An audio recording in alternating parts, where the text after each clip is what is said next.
ఇటు కదా అటేనండి. అమ్మో, యాక్టింగ్కే గురువులో ఉన్నారు మీరు. మేకప్ అకాడమీలోంచి బ్రష్ తీసుకున్నారు ఒకళ్ళు. ఎస్, నేను ఇలాంటి సాధారణమైనటువంటి బ్రష్లు వాడను, పెద్ద పెద్ద లపం వేసేటువంటి బ్రష్లే వాడుతూ ఉంటాను. పృథ్వీ గారు, ఎస్,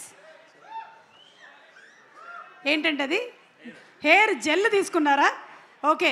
అండ్ మీరు మేకప్ బ్రష్ తీసుకున్నారు. ఓకే, మన మెగాస్టార్ చిరంజీవి గారు సభా ప్రాంగణంలోకి ఇప్పుడే ఎంటర్ అయ్యారు. మెగాస్టార్ చిరంజీవి గారికి సాదర స్వాగతం సుస్వాగతం పలుకుతున్నాము.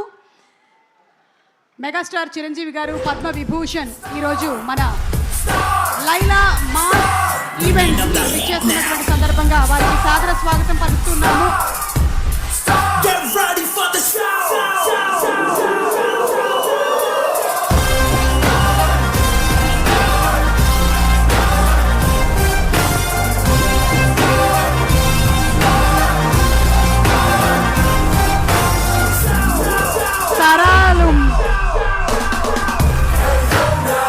సాహు గారపాటి గారు నిర్మిస్తున్నటువంటి షైన్ స్క్రీన్స్ బ్యానర్ పైన రామ్ నారాయణ్ గారి డైరెక్షన్లో వస్తున్న లియోన్ జేమ్స్ మ్యూజిక్ డైరెక్షన్లో మాస్ కా దాస్, విశ్వక్ సేన్ అండ్ ఆకాంక్ష శర్మ నటించిన లైలా సినిమా మెగా మాస్ ఈవెంట్కి విచ్చేసినటువంటి మా మెగాస్టార్ చిరంజీవి గారికి స్వాగతం పలుకుతూ ఉన్నాము.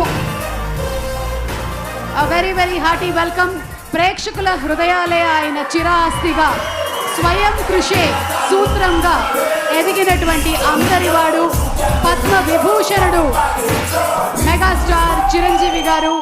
Very very hearty welcome to you from all the fans who love our megastar Chiranjeevi గారు. తరాలు మారినా, తారీఖులు మారినా, పద్ధతులు మారినా, పలుకుబడులు మారినా, చిరంజీవి గారి మీద మన గుండెల్లో ఉండేటువంటి ప్రేమ ఎప్పటికీ ఉంటుంది. ఆయన బంగారు సింహాసనాన్ని వేసి మన హృదయాల్లో చిరస్థాయిగా స్థానాన్ని సంపాదించారు. పద్మ విభూషణ్ మెగాస్టార్ చిరంజీవి గారికి సాదర స్వాగతం పలుకుతున్నాము. From all the Vishwak Sen fans, cinema lovers, fans అందరి తరపు నుంచి మా మెగాస్టార్ గారికి సాదర స్వాగతం పలుకుతున్నాము. చిరంజీవి గారు, very very hearty welcome to you. And ఇప్పటి వరకు ఇక్కడే ఉన్నారు మా పృథ్వీ గారు, సడన్గా డిసపియర్ అయ్యారు.